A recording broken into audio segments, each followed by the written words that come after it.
Okay, I wanted to throw together a quick video to talk about sinkholes, kind of what causes them, how to fix them, and how to prevent them in the future.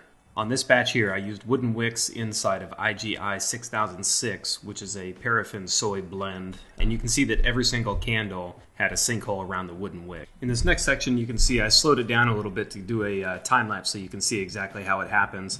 Basically, the wax cools very fast, and what it doesn't have to stick to, it eventually sinks down and settles around that. So you can see it sticking to the wooden wick and sticking to the glass, and everywhere else it starts to settle around the wooden wick, which creates that hole or the cavity. There are a few different ways that you can prevent sinkholes from happening. One of them is you can heat the jars so that when the wax contracts and settles, it slides down the jar along with everything else. Another way to prevent this is to pour at a much lower temperature. Wait for the wax to get all the way down to 135 to 125 and then pour it in there. That way it gives the candle less time to settle. You can see right there the heat gun is my personal preference. I think it's the quickest method. So I grab the heat gun, heat up the top of the candle, and as it starts to melt, I grab the chopstick and just poke a hole in the top of that just to make sure that the wax gets down into that cavity.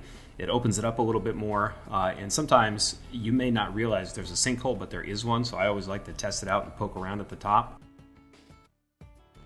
So as the candle starts to heat up, it'll create a pool and actually funnel down into that. It goes pretty quick, so I usually try to line them all up and just kind of go through them just as I take them.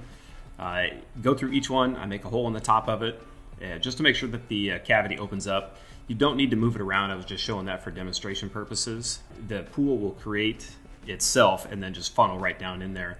And as you go through, as soon as you see the hole fill up and the candle gets level all the way across the top, just keep moving on. Now this candle here is a perfect example of why I have the chopstick. You can see right there, it almost doesn't look like there's a sinkhole, but once you poke it, it just falls right down in there. And I've had candles where you really couldn't tell that there was a sinkhole, but there was a huge one in there. So I always like to poke that in there just to make sure and fill it. Yeah, you don't want a customer finding that out the hard way.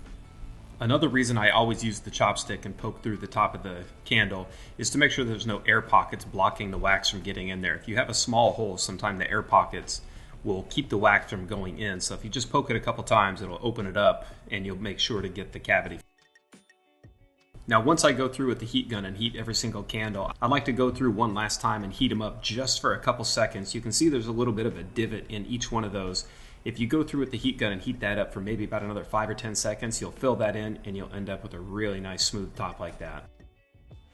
Okay, thanks for watching the video. I hope that was informative to some of the people that have been asking questions lately. If you have any suggestions, please send them my way. I'd love to do more videos and show you a little bit more of the process.